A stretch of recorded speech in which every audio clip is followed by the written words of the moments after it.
waxaa mar kale banaanka u soo baxay khilaafka xooga badan ee ku aadan gacan u gelinta dawladda Soomaaliya maamulka hawadeeda. doodani waxay dhalatay markii maalmo ka hor garoonka diyuuradda aadan cadde si khalad looga dejiyay qalabkii lagu maareyn lahaa hawada Soomaaliya kaasoo ku socday magaalada Nairobi ee dalka Kenya, halkaas oo ku yaalo xafiiska hawada laga maamulo Soomaaliya. dadka ku dhaqan magaalada Muqdisho ayaa aragtidooda ka dhibtay murankaasi. warbixintan waxa inoo haya wariyaheena Xasan Kaafi Cabdiraxmaan Qoyste.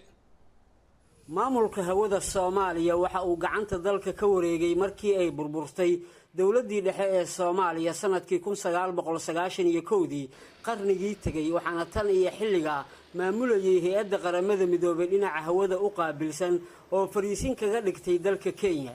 dhawaan ayay ahayd markii laga dhawaajiyay in maamulka hawada dalka loo wareejin doono wadamada Hindiya iyo Seychelles, taasoo dhabarjab ku noqotay dadaal ay dawladda Soomaaliya ugu jirtay sidii ay dib ugu hanan lahayd maamulka hawadeeda.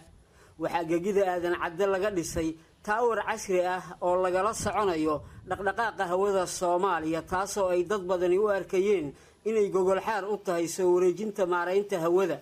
inkastoo hadda dalku uu yeeshay dawlad rasmi ah, haddana weli ma muuqato saansaanta u gacangelinta Soomaaliya xakamaynta hawadeeda. taasina dad badan waxa ay u arkaan mid xadgudub ku ah qarannimada Soomaaliya. waxa weeye inkastoo ay ku dhacday dhibaato, haddana Soomaaliya waxa weeye wadan xor ah, hadda waxay leedahay dawlad rasmi ah.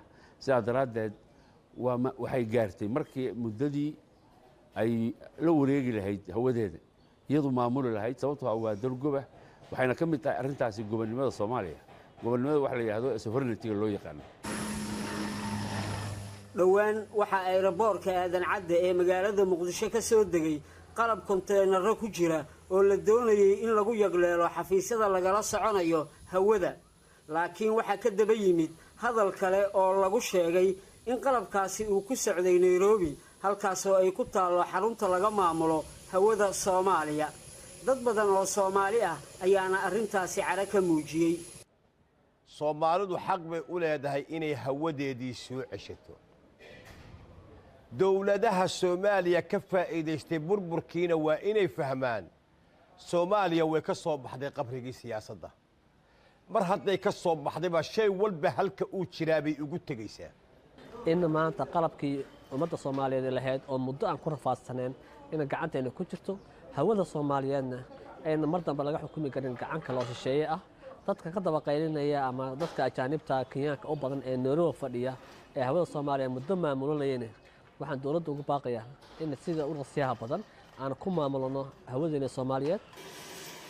dadka arrimahan aqoonta u leh waxa ay sheegeen in daqiiqadiiba ay hawada Soomaaliya ku jiraan ugu yaraan 4 diyaaradood, iyadoo midiiba ay dalka lacag ku dulmarto.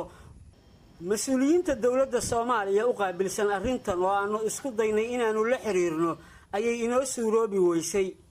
Xasan Kaafi Qoyste, VOA, Muqdisho.